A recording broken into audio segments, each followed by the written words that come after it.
দিন ফজরের নামাজের পর ফজরের জামাতের ইমামতি করে হযরতে আবু বকর। হযরতে আবু বকর এর আগে নবীজি অসুস্থ থাকা অবস্থায় কিছুদিন নামাজ পড়াইছে।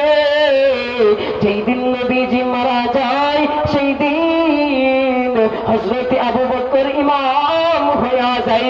ইমাম হয়ে যাওয়ার পর নামাজ শেষ করার পর মুসলমান ভাইরা আমার খুব খেয়াল করে কথাগুলো শোনো। দেখো তো চোখ দিয়ে একটা ফোঁটা পানি আসে কিনা। আজকে যদি তোমার চোখ দিয়ে এক ফোঁটা পানি আসে তাহলে তোমার এই এক ফোঁটা পানি তোমার নাজাতের জন্য যথেষ্ট হয়ে যেতে পারে। এজন্য মুসলমান ভাই সাহাবীদের কথা বলছি বলবো, তবে বলার আগে ভাবা আমরা আমাদের দিলটাকে নরম করে দে। আমাদের চোখ দিয়ে এক ফোঁটা পানি আসার চেষ্টা করুন।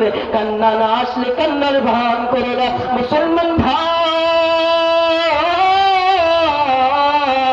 এবার হযরত আবু বকর যে সময় নামাজ পড়ায়, নামাজ শেষ করার পর হযরত বেলাল রাদিয়াল্লাহু তাআলা তিনি দুই হাত বাড়াইয়া দিলেন, আরে আমিরুল মুমিনিন, ও ভাই আবু বকর, আপনি আমাকে বিদায় দিয়ে দেন, আমি আর মদিনার মধ্যে থাকবো না। এবার আবু বকর ডাক দিয়ে বলে, আরে বেলাল তুই কই যাবি, কই যাবি, কোথায় গিয়ে থাকবি, আমি আর আপনি সকলেই জানি। বেলাল কিন্তু খুব কালো ছিল। বেলাল হাবশী বংশের মানুষ, মদিনার মধ্যে ঈসা নবীজির হাতে হাত রাখিয়া ইসলাম ধর্ম গ্রহণ করেছে। ইসলামের নিচে আসিয়া মসজিদে নববীর মুয়াজ্জিন হয়ে গিয়েছে। এবার বেলাল রাদিয়াল্লাহু তাআলা যেই সময় রাদিয়াল্লাহু তাআলা কে যাইয়া বলে, আবু বকর আপনি আমাকে বিদায় দিয়া দেন, আমি চলে যাব। আবু বকর ডাক দিয়া বলে, আরে বেলাল তুই কই যাবি, আর কিসের কারণে যাবি? আমি বুঝতে পেরেছি দুনিয়ার মধ্যে নবী থাকা অবস্থায় নবীজির কাছ থেকে মাল্লিয়া তুমি বেলাল খরচ করতা। আজকে দুনিয়ার মধ্যে নবী নাই, কার থেকে তুমি মাল নিবা? তুই কিভাবে তুমি মাল নিয়ে খরচ করবা?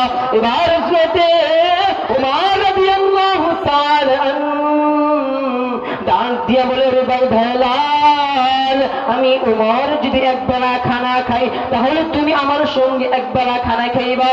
উসমান রাদিয়াল্লাহু তাআলা ডাক দিয়া বলে, আরে ভাই বেলাল, আল্লাহ পাক রব্বুল আলামিন দুনিয়ার মধ্যে আমাকে অনেক ধন সম্পদ দিয়েছে। আরে ভাই বেলাল, আল্লাহ তাআলা আমাকে যা দিয়েছে তা দিয়ে আমরা দুইজন সারা জীবন পার করে দিতে পারবো। এবার আবু বকর ডাক দিয়ে বলে, রে বেলাল তোমার যাওয়ার দরকার নাই, তোমাকে আমি মাসিক হাদিয়া দেওয়ার জন্য ব্যবস্থা করব। এবার হযরত বেলাল ডাক দিয়ে বলে, আরে আমিরুল মুমিনিন,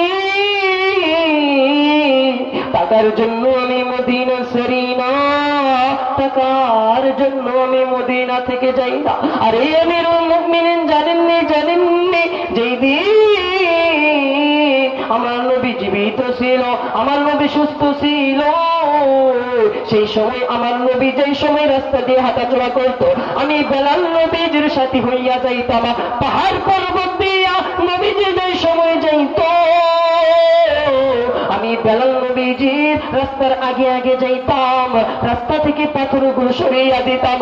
আমি বেলাল নবীর রাস্তার সাথী হইয়া রাস্তা থেকে কাঁটাগুলো সরাইয়া দিতাম।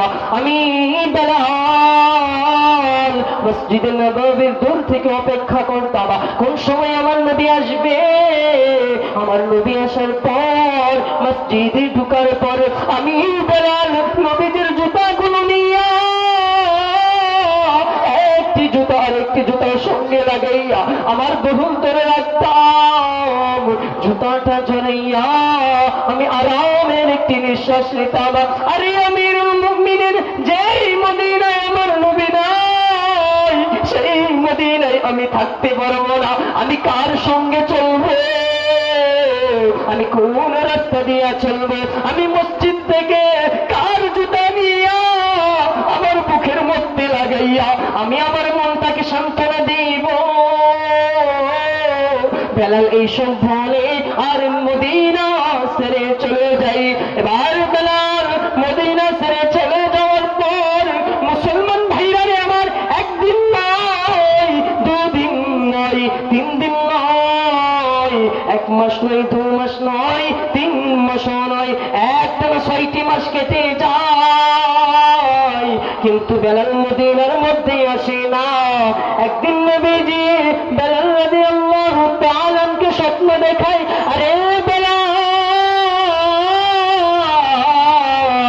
কত সাহাবী আমি নবীর রওজার মধ্যে আইসা আমাকে সালাম জানায়, আবু বকর, উসমান, আলী তারা সকলে আসে আমাকে সালাম জানাই, কিন্তু বেলাল তুই আমাকে কিভাবে ভুলে গেলি? কোন কারণে তুই আমি নবীকে ভুলে গেলি?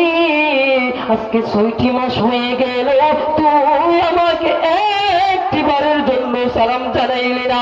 বেলাল রাদিয়াল্লাহু তাআলা যেই সময় এই সব স্বপ্ন দেখে, স্বপ্নে ঘুম ভাঙার পর বেলাল রাদিয়াল্লাহু তাআলা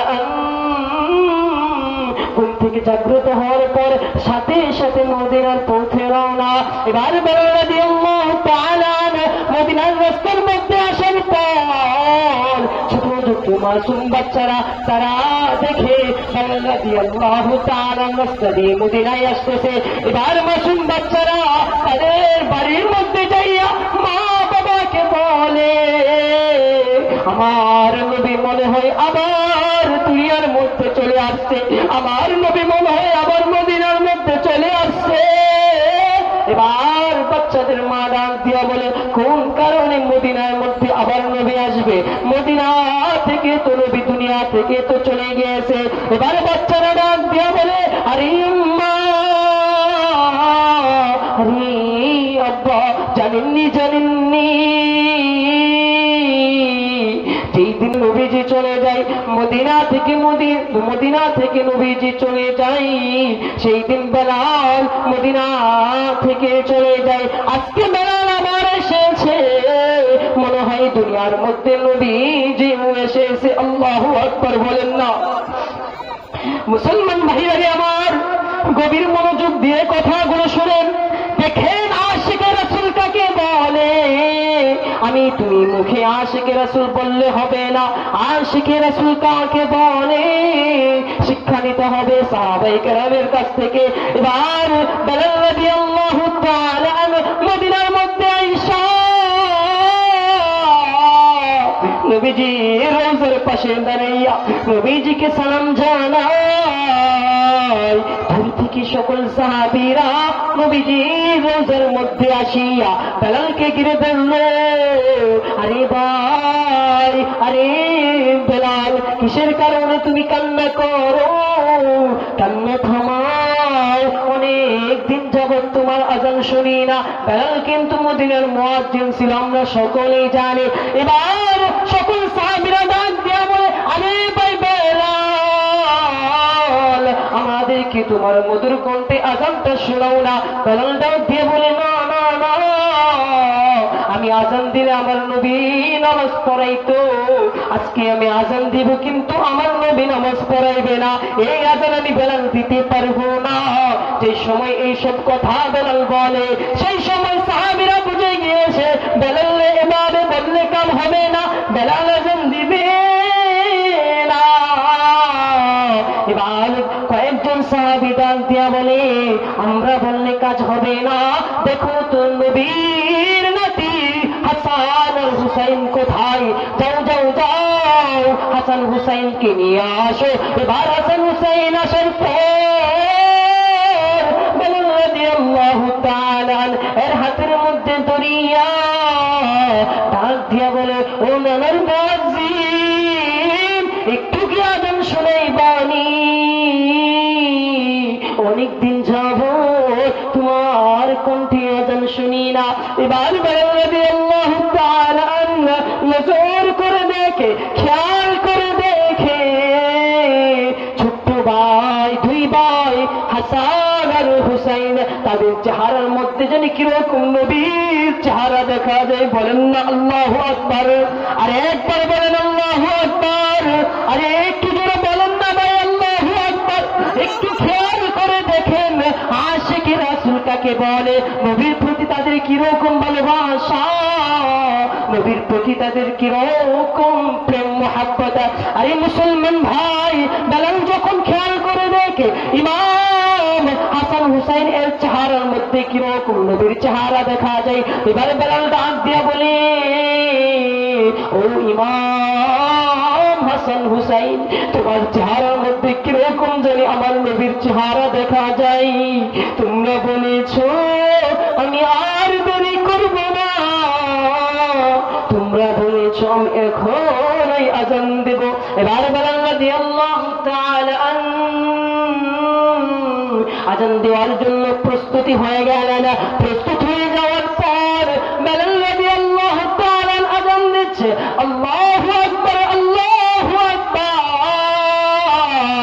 আশহাদু আল্লা ইলাহা ইল্লাল্লাহ আশহাদু আল্লা ইলাহা ইল্লাল্লাহ। বেলাল রাদিয়াল্লাহু তাআলা দুইটা বাক্য উচ্চারণ করার পর 3 নম্বর বাক্যের মধ্যে আসিয়া যেই সময় বলল আশহাদু আন্না মুহাম্মাদুর রাসূলুল্লাহ, মুসলমান ভাইরা রে আমার, বেলাল রাদিয়াল্লাহু তাআলা বেহুশ হয়ে পড়ে গেলেন।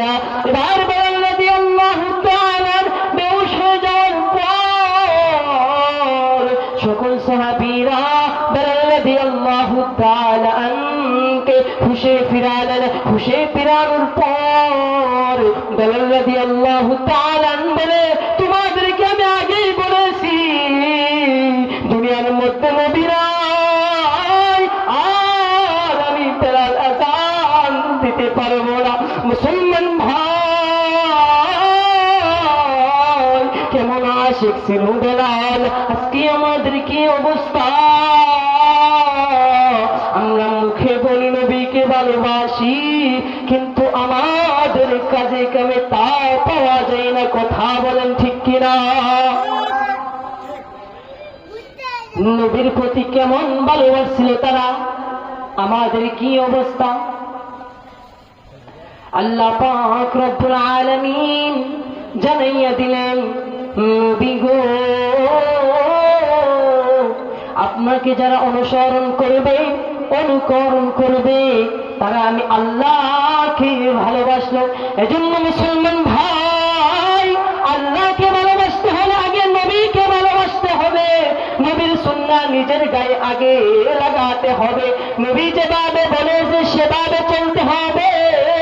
আজকে তুমি যাদেরকে ফলো করো, তুমি কিন্তু তোমার নিজের চাহিদা মতো তুমি তোমার সেই নেতাকে ফলো করো, কিন্তু আল্লাহ যেই নেতাকে ফলো করতে বলে দিয়েছেন সেই নেতার হুকুম বাদ দিয়া, সেই নেতার সুন্নাহ বাদ দিয়া দুনিয়ার মধ্যে আসিয়া নবীকে বলিয়া আল্লাহকে ভুলিয়া দুনিয়ার রং তামাশার মধ্যে পড়ে গেলাম। মুসলমান ভাই, কোন নবীকে ভুলে গেলাম? কাল কিয়ামতের ময়দানে আল্লাহ পাক রব্বুল আলামিন জানাইয়া দেন, নবী গো, আমি আপনার উম্মতের আমলনামা আপনার হাতে প্রকাশ করব। নবীজি সাল্লাল্লাহু আলাইহি ওয়াসাল্লাম যখন কাল কিয়ামতের ময়দানে আল্লাহ পাক রব্বুল আলামিনের কাছে সুপারিশ করবে, ও গো আল্লাহ, তুমি আমার একটা উম্মতকে জাহান্নামে দিও না, সেই সময় আল্লাহ পাক রব্বুল আলামিন বলবে, নবী গো, আমি আপনার উম্মতকে জাহান্নামে দিব না, তবে আমি আপনার উম্মতের আমলনামা আপনার নিজের হাতে দিব।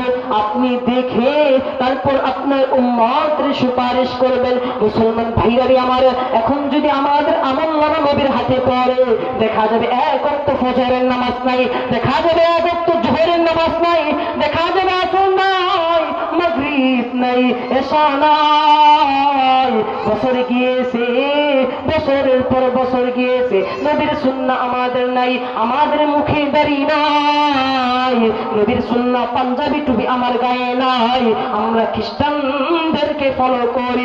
ওই দিন এই আমলনামা যদি নবীর হাতে পৌঁছে যায়, নবী আমাদেরকে সুপারিশ করবে, আশা করা যায় নবী কি সুপারিশ করবে।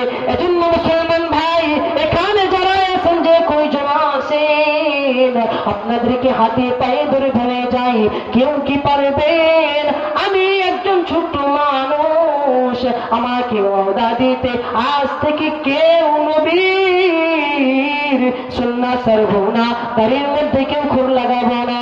জানেননি দাড়ি কাটা কিরকম পাপ, যে কিনা দাড়ি কাটে দাড়ির মধ্যে খুর লাগায়, সে নবীর কলিজার মধ্যে খুর লাগায়। আজকে থেকে কেউ কি আমরা ওয়াদা দিতে পারবো আর দাড়ি